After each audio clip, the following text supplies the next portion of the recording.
So if you've played Fallout New Vegas more than once, there's a good chance you've seen this trait before and either picked it immediately or ignored it without thinking much about it.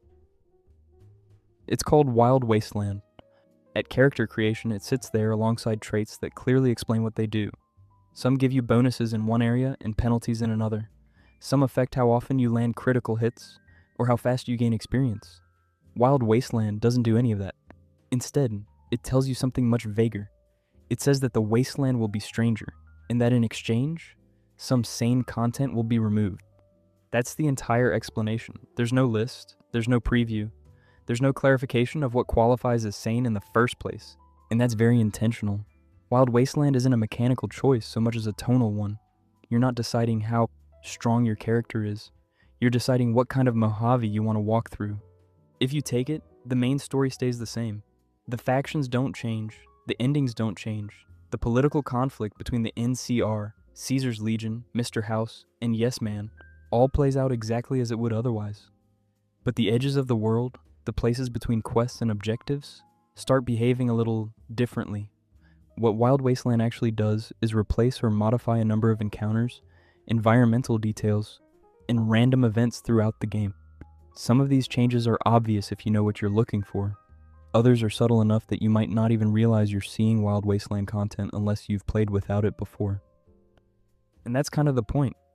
One of the interesting things about Wild Wasteland is that it doesn't try to announce itself. There's no pop-up when you stumble into one of its altered scenes. The game doesn't wink at you or explain the joke. In many cases, it simply presents you with something slightly unusual and then moves on, trusting you to either notice or not. A lot of the changes introduced by Wild Wasteland take the form of environmental storytelling. Fallout already uses this heavily, especially in New Vegas. Skeletons tell stories, objects are placed deliberately, rooms are arranged in ways that imply what happened there long after the people involved are gone. Wild Wasteland leans into that design philosophy, but pushes it just far enough that the scene sometimes feels intentionally staged rather than merely incidental. You might come across two skeletons positioned in a way that suggests a very specific final moment, or you might find an arrangement of objects that clearly references something from outside the Fallout universe, even though the game never acknowledges it directly. If you recognize the reference, it's amusing. If you don't, it still reads as an odd but plausible moment in a world that's already full of them. That balance is important. Wild Wasteland doesn't break immersion, because Fallout's world is already flexible enough to absorb it. The Mojave is full of contradictions, strange personalities, and cultural leftovers from before the war. A slightly absurd scene doesn't feel out of place when you've already accepted that a man dressed like a Roman centurion can credibly run a major faction. Another key detail is that Wild Wasteland is not additive in a simple way.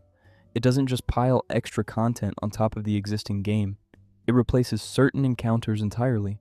In other words, if you choose Wild Wasteland, you're also choosing not to see some more grounded alternatives. The game never tells you what those alternatives are. This means that for many players, Wild Wasteland doesn't feel like optional content. It just feels like the version of the Mojave they know. If you played your first run with the trait enabled, those strange encounters simply become part of how you understand the world. You may never realize that something else could have happened in that same location. From a design standpoint, this is a quiet but confident move. Obsidian didn't treat Wild Wasteland as a novelty mode or a joke setting. They treated it as a legitimate variation of the game's tone, one that some players would prefer and others wouldn't. It also functions as a kind of filter for how players engage with the game.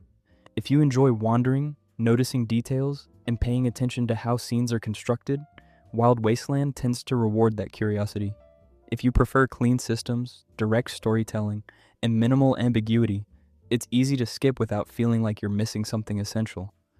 And that's another reason it sits comfortably at tier 1 of most Fallout icebergs. It's openly acknowledged, it's documented. There's an entire wiki page listing its changes. There's nothing hidden about its existence. What's interesting isn't that Wild Wasteland exists, but that Fallout makes room for it at all.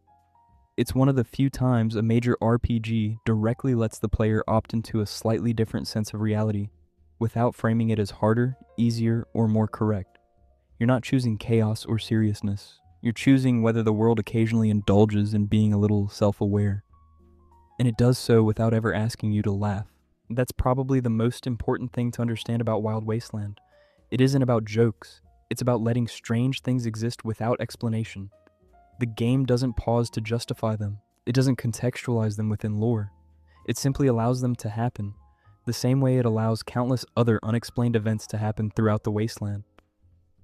In that sense, Wild Wasteland doesn't actually contradict Fallout's themes at all. If anything, it reinforces them. The world is fragmented, history is incomplete, meaning is often inferred rather than stated. Sometimes you find something odd, and all you can really do is acknowledge that it's there, and then keep walking.